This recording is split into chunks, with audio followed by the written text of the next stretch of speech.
Hay'adda Iwaada ee ka shaqeysa arrimaha khayriga ah iyo taakulaynta dadka jilicsan ayaa xaafadda Manhal ee magaalada Burco ka hirgelisay masaajid weyn oo ay ku tukadaan dadka xaafaddaasi.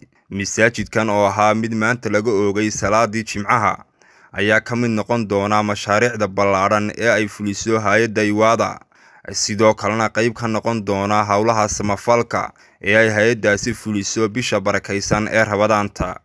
Gudoomiyaha hay'adda Iwaada Sheikh Aadan Xasan Siciid oo halkaasi ka hadlay ayaa u mahad celiyay cid kasta oo ka qayb qaadatay hirgelinta masaajidkan. waxaynu joognaa masaajidkan ay kamida masaajidadii ay Iwaada dhisaysay mashaariicda masaajidada barakallahu fiikum sida aad arkaysaan maanta magaaladan Burco xaafad kamida weeye oo aan hore Jimcaha halkan loogu tukan jirin. waxa weeyaan maanta waa idinka soo arkayo Jimcihii ayaa lagu tukaday, waa la soo buuxiyo wuu buux dhaafay masaajidku.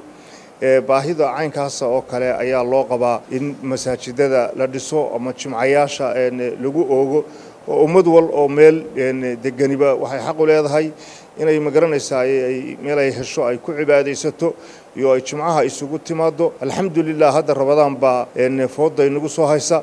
waxa weeyaan halkan waxay ka mid yihiin masaajidada aan magaranaysaa imaamkan ka bixin doono bisha Rabadaan.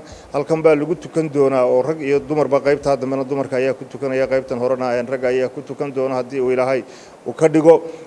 barakallahu fiikum wa jazaakallahu khayran. waxa loo duceynayaa cid wal oo ka soo qayb qaadatay dhismaha masjidka.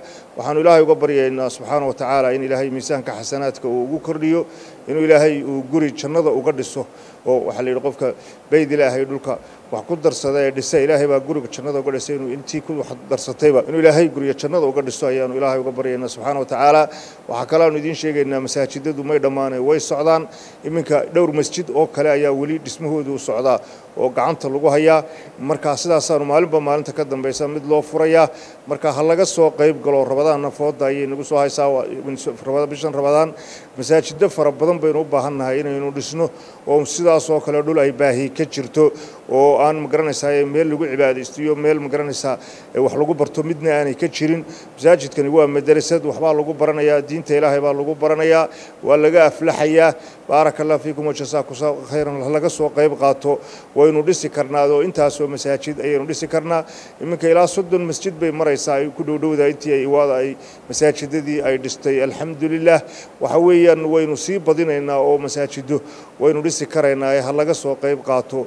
dhinaca kale waxa isaguna hay'adda Iwaada uga mahad celiyay hirgelinta masaajidkan imaamka masaajidka Sheikh Cabdicasiis Cismaan Ibraahim. waxaanu yiri waxaan joognaa masaajidkeena barakeysan insha Allah ta'ala kamida mashaariicdii ama masaajidadii ay hay'adda Iwaada ay fulisay.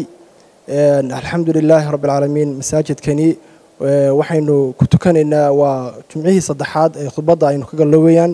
alxamdulillah rabbil alamin. xaafad wuxuu ku yaalaa masaajidada ay ku yar yihiin macnaha aan meel Jimcaha lagu tukado ay macnaha saani jirin.